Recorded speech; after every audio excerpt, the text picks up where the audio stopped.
গরম ভাতে যারা ভর্তা বা বাটা খেতে ভালোবাসেন আজকের রেসিপি শুধুমাত্র তাদের জন্য, কিংবা একঘেয়েমি বাঁধাকপির ঘন্ট খেতে খেতে বোর হয়ে গেলে বাঁধাকপির ভর্তা এভাবে বাড়িতে একবার বানিয়ে দেখতে পারেন। শুধুমাত্র একটি মাত্র পদ দিয়েই সম্পূর্ণ ভাত খেয়ে ওঠা যাবে, এতটাই দুর্দান্ত স্বাদের হয়। তাই আর দেরি না করে আসুন এক নজরে সম্পূর্ণ ভিডিওটা একবার দেখে নেওয়া যাক। আমি বাঁধাকপির ভর্তা বানানোর জন্য প্রথমেই বাঁধাকপি ভাপিয়ে নিচ্ছি।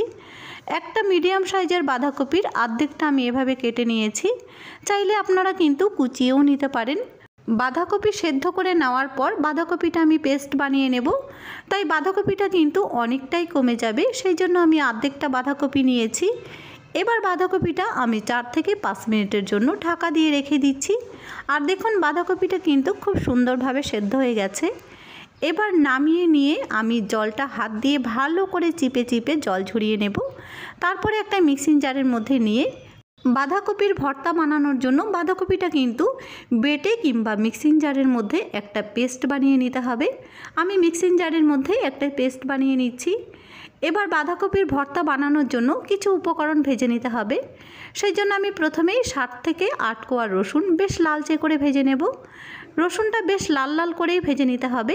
বেশ লাল করে রসুনটা ভেজে নিলে রসুন আর পেঁয়াজের থেকে কিন্তু একটা মিষ্টি স্বাদ বেরিয়ে আসে। পেঁয়াজটা আমি পরে ভেজে নেব, তার আগে 4টে শুকনো লঙ্কা আমি বেশ মুচমুচে করে ভেজে নিচ্ছি। লঙ্কাটা কিন্তু বেশ মুচমুচে করেই ভেজে নিতে হবে। পেঁয়াজ, রসুন আর শুকনো লঙ্কা আমি অর্ধেকটা ভর্তার মধ্যে দেব আর অর্ধেকটা রেখে দেব গার্নিশিংয়ের জন্য। শুকনো লঙ্কাটা কিন্তু দেখুন আমার বেশ মুচমুচে করে ভেজে নেওয়া হয়ে গেছে। সব উপকরণগুলো নামিয়ে একটা প্লেটের মধ্যে নিয়ে নিচ্ছি। আজকের আমার এই বাঁধাকপির ভর্তাটা কেমন লেগেছে কমেন্ট করে জানাতে ভুলবেন না। পাশাপাশি বন্ধু বান্ধব আত্মীয় স্বজন সবার সাথে শেয়ার করবেন। আর ভিডিও ভালো লাগলে ভিডিওতে একটা লাইক আর চ্যানেলটিকে সাবস্ক্রাইব করারও অনুরোধ রইল। এবার আমি বেশ খানিকটা পেঁয়াজ কুচি দিয়ে দিচ্ছি। পেঁয়াজগুলো কিন্তু বেশ লালচে করে ভেজে নিতে হবে, আর আমি পেঁয়াজগুলো কিন্তু খুব সুন্দর করে ভেজে নিয়েছি।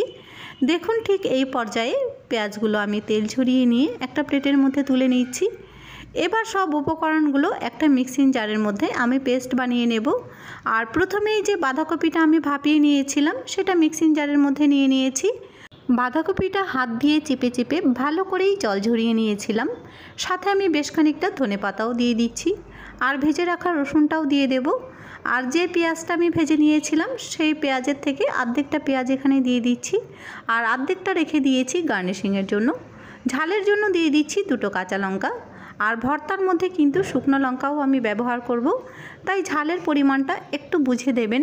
সব উপকরণগুলো একসাথে একটা পেস্ট বানিয়ে সাইডে রেখে দেব। আর ভর্তা বানানোর জন্য কড়াইটা আমি আবারও বসিয়ে দিয়েছি। আর একই তেলের মধ্যে ফোড়ন দিচ্ছি একটা শুকনো লঙ্কা, 1/2 চামচ পরিমাণ কালো জিরে।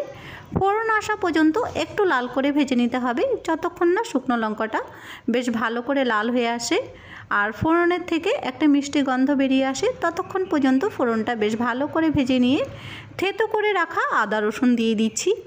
আদা রসুনটাও কিন্তু আমি বেশ ভালো করে ভেজে নেব। রসুনটা বেশ লাল হয়ে গেছে, ঠিক এই সময় বাঁধাকপির পেস্টটা দিয়ে দিচ্ছি। সাথে স্বাদ মতো লবণ এখন আমি একবারেই অ্যাড করে নেব, আর 1/2 টিস্পুন পরিমাণ হলুদ গুঁড়োও দিয়ে নিচ্ছি। এবার বাঁধাকপির মধ্যে যে এক্সট্রা জল আছে, যতক্ষণ না এক্সট্রা জল শুকিয়ে যায় ততক্ষণ বাঁধাকপিটা খুব ভালো করে কষিয়ে নিতে হবে। আর দেখুন বাঁধাকপিটা কষাতে কষাতে কিন্তু বাঁধাকপির মধ্যে যে এক্সট্রা জল ছিল সেটা শুকিয়ে গেছে। এবার নামিয়ে নেওয়ার পালা। নামিয়ে নেওয়ার আগে আমি দিয়ে দিচ্ছি এখানে যে প্রথমে শুকনো লঙ্কাটা ভেজে নিয়েছিলাম সেটা হাত দিয়ে গুঁড়ো করে নিয়ে অর্ধেকটা এখানে দিয়ে নিচ্ছি, আর পেঁয়াজের কিছুটা অংশ এখানেও দিয়ে নেব। এবার সব উপকরণগুলো একসাথে খুব ভালো করে কষিয়ে নিয়ে নামিয়ে নিলেই বাঁধাকপির ভর্তা আমাদের গরম ভাতে পরিবেশন করার জন্য একদম রেডি। আশা করি আজকের রেসিপি আপনাদের কাছে খুবই ভালো লাগবে। আর ভালো লেগে থাকলে বন্ধু বান্ধব আত্মীয় স্বজন সবার সাথে শেয়ার করতে ভুলবেন না। পাশাপাশি ভিডিওতে একটা লাইক আর চ্যানেলটিকে সাবস্ক্রাইব করারও অনুরোধ রইল। বাঁধাকপির ভর্তার মধ্যে আমি দিয়ে দিচ্ছি কাঁচা সর্ষের তেল। তবে আপনারা যদি দিতে না চান তাহলে কাঁচা সর্ষের তেলটাকে স্কিপ করে যাবেন, দিলে কিন্তু খেতে বেশি ভালো লাগবে। আর সব উপকরণগুলো দিয়ে বেশ ভালো করে সাজিয়ে নিচ্ছি। ভর্তাটা কতটা লোভনীয় হয়েছে কমেন্ট করে জানাতে কিন্তু ভুলবেন না। ফিরে আসবো নতুন একটি রেসিপি নিয়ে।